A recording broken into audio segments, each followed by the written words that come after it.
হ্যাঁ, পড়াশোনা কতদূর করিস মধু? এমএ কমপ্লিট করেছি। আ মাধ্যমিক পাস করিস তো? হ্যাঁ, তুমি চুপ করো মা। ভাই, মেয়ে তাহলে ছোটবেলা থেকে আপনার কাছেই মানুষ নাকি? হ্যাঁ ভাই, সে 6 মাসের মেয়ে তুই আমার বোনটা মারা গেছে, তখন থেকে বুড়ি আমাদের কাছেই মানুষ। এই তো মেয়ে চলে এসে। হ্যাঁ বস মা বস। মেয়ে আমাদের একটু লাজুকই আছে, কার সাথে মুখ তুলি কথাই বলতে চায় না। মেয়ে মুখ দেখাবে না নাকি ভাই? ঘুমটাটা একটু তোলো মা, মুখ খান দেখি। এই বুড়ি, ঘুমটাটা তোল। আমার বিয়ে হবে, কি মজা কি মজা। আব্বা, মেয়ে তো পাগলি। কি হলো? তোর তো আমার বিয়ে হবে, তুই আমার দামি হবি।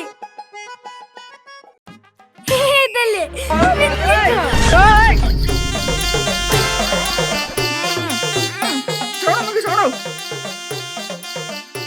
আবার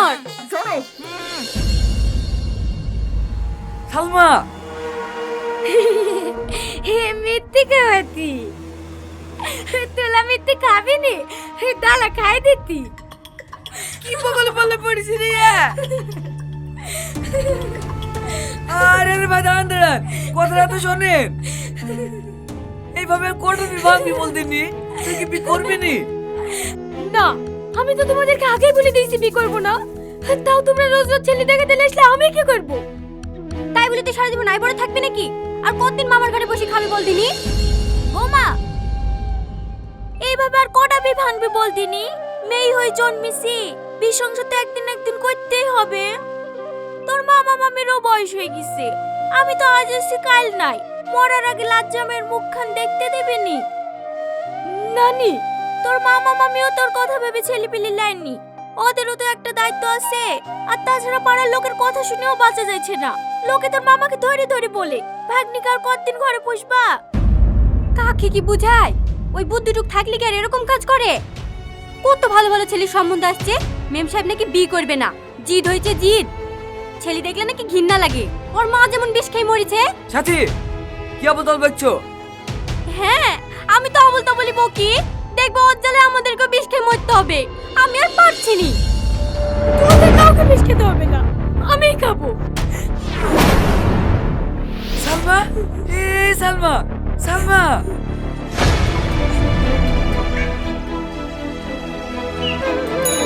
বিষ দেন। কি বিষ দেবো? না না, বিষ হবে না। হবে না মানে? আমি কি টাকা দেবো না নাকি? বিষ দেন। ওই ভুল করো না চাচা, দেখছো না, দেখি তো পাগলি মনে হয়েছে। বিষ লেখুন খেয়ে ফেললে পুলিশে তখন তোমাকে ধরবে। আমিও তো তাই বলছি, মেয়ে মানুষকে বিষ দেওয়া যাবে না। কি ব্যাপার, বাড়িতে ঝামেলাটা বেলা করে এসছো নাকি? তোমার খাতা কেন দিতে বলিনি? আমার টাকা দিয়ে আমি বিষ কিনবো, খায় না গায়ে মাখি, তোমার তাতে কি? বাবা, ঝাঁজ তো কম না। আপনি বিষ দেবেন?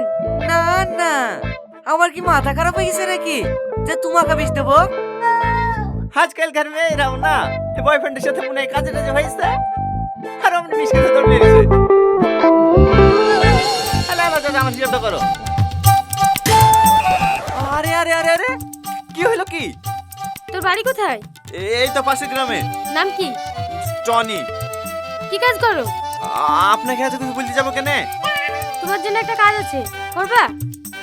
কি কাজ? 1 ঘন্টা লেগে আমার বয়ফ্রেন্ড হতে হবে। না না, আমি ওই টাইপের ছেলে না। হাট, আমি সত্যি সত্যি বয়ফ্রেন্ড হওয়ার কথা বলছি নাকি? তাহলে দেখি তো মনে হচ্ছে মুনিশ খাটু, দিন 3-400 হয় তাই তো? হ্যাঁ, এক কাজ করো, 1 ঘন্টার জন্য আমার বয়ফ্রেন্ড সেজে আমার বাড়ি চলো, তোমাকে 500 টাকা দেবো। 500 টাকা? চাচা, এই সাইকেলটা দেখো, আমি বিকালে এসে নিয়ে যাবো। আগে ম্যাডামের মুনিশ কেটে আসি। ঠিক আছে।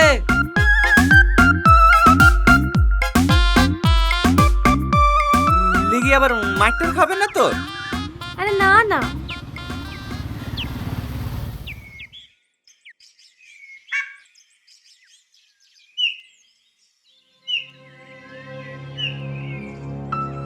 বস তো, ও ঠিক চলে আসবে। এলেন মা।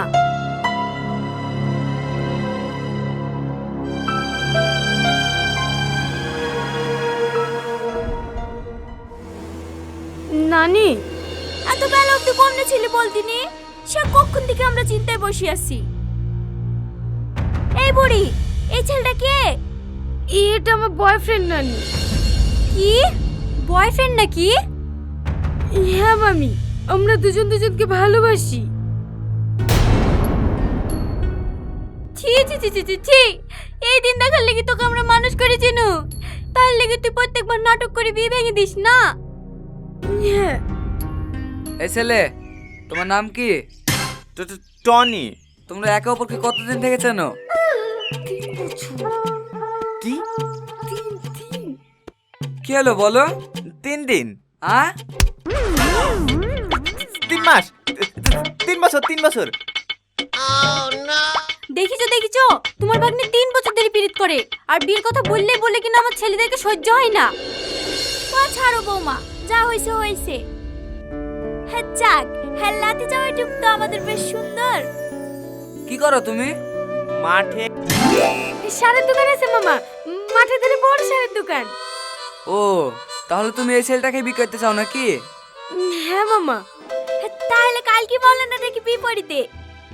না না, এভাবে হয় নাকি? ও দুদিন আমাদের বাড়িতে থাকুক, আগে ভালো করে দেখি, তারপর না হয় ভাবনা চিন্তা করা যাবে। না না, ওর কাজ আছে। খুব জরুরি কাজ নাকি মধু? না না নানি, সেরকম কিছু না। হ্যাঁ তাহলে আবার সমস্যা কি? হ্যাঁ 2 দিন থাকো মধু। আসো মধু, ঘরে আসো।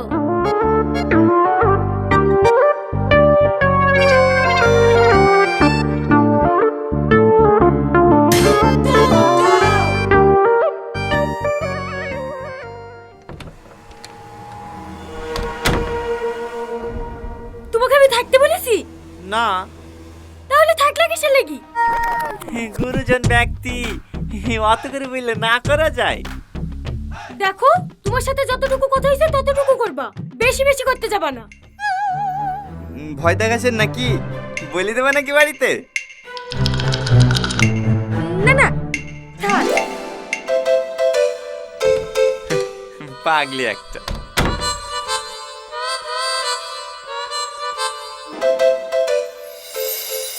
তারপর নানি, তারপর? হ্যাঁ তারপর আবার কি? হ্যাঁ তোর নানা আর আমি বাড়ি কি বিয়ে করে ফেললাম। তোমার আব্বা তো রাগী লোক, তোমাদেরকে কিছু বললো না? হ্যাঁ হ্যাঁ, প্রথম প্রথম তো মানতেই চাইনি। হ্যাঁ তারপর যখন তোর মামা হলো তখন সব ঠিক হয়ে গেছে।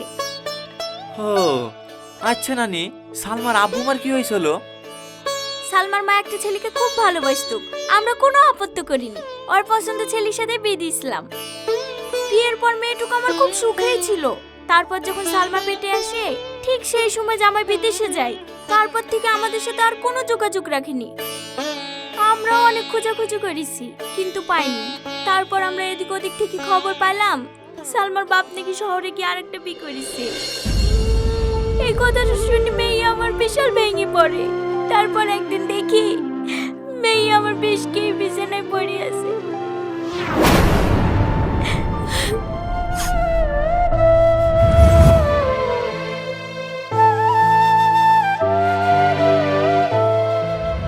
সেই থেকে সালমা ছেলেদেরকে একটু ঘৃণাই করে, বিয়ের কথা শুনলেই ভয় করে।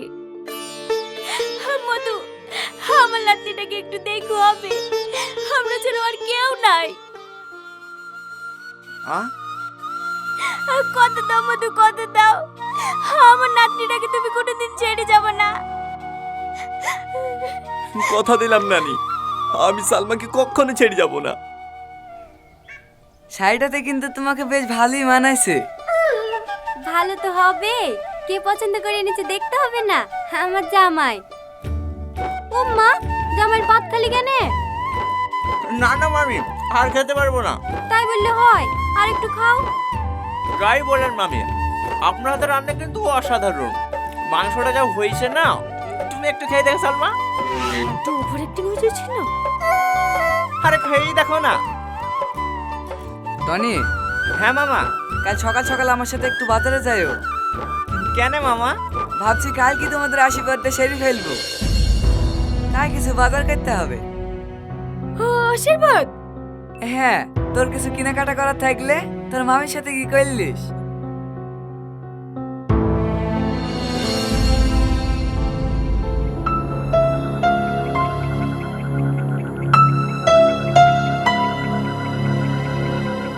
কি হলো সালমা, এত আর্জেন্ট ডাকলা? কিছু হয়েছে নাকি? কি হয়েছে বুঝতে পারছো না? নাটক করছো আমার সাথে। নাটক করবো কেন? কি হয়েছে বলবা তো। মামা যখন আশীর্বাদের কথা বললো তুমি তখন না করতে পারলে না। দেখো সালমা, কি দেখবো? অসহায় পেয়ে আমাকে ব্ল্যাকমেল করছো, আমাকে বিকলি মামার সাথে টাকা আদায় করবা। চুপ করো সালমা, অনেক শুনে ফেলেছি। আর একটা বাজে কথা বলবো না। আমি তোমার টাকার লোভে এই বাড়িতে পড়ি নাই।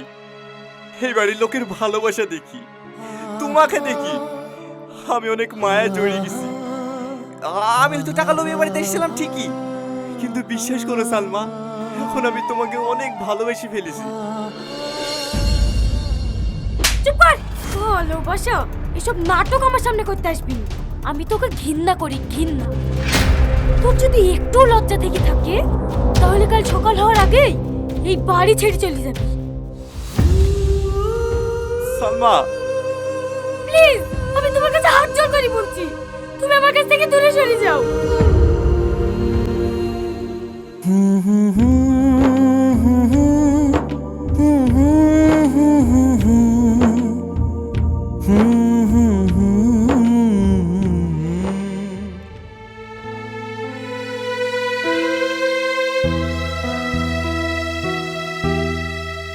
বুড়ি, জামাইকে দেখিছো? না মামা। কোথায় যে গেল? ছেলেটাকে সকাল থেকে খুঁজে পাচ্ছিনি, আবার ফোনটাও সুইচ অফ বলছে। ও গো, এই দেখো টনির ঘরে চিঠিটা ছিল। কই দেখি।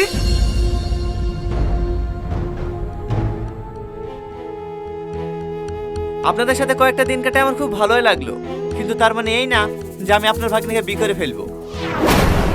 তাই কাল আশীর্বাদের কথা শুনে আমি বাড়ি ছেড়ে চলে আসলাম। ইচ্ছে হলে আমাকে ক্ষমা করে দিন।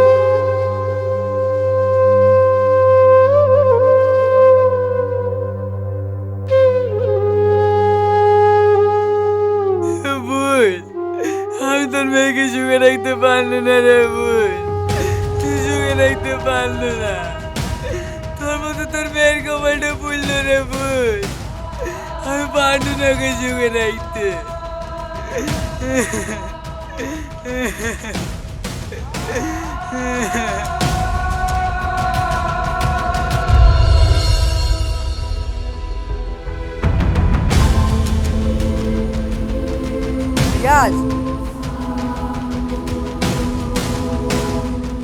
হ্যাঁ স্যার বলেন। তোমার জামিন হয়ে গেছে।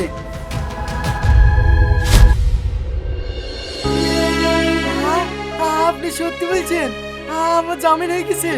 হ্যাঁ, জেল থেকে বেরিয়ে কোথায় যাওয়া ভাবছো? আমার গ্রামে ফিরে যাব।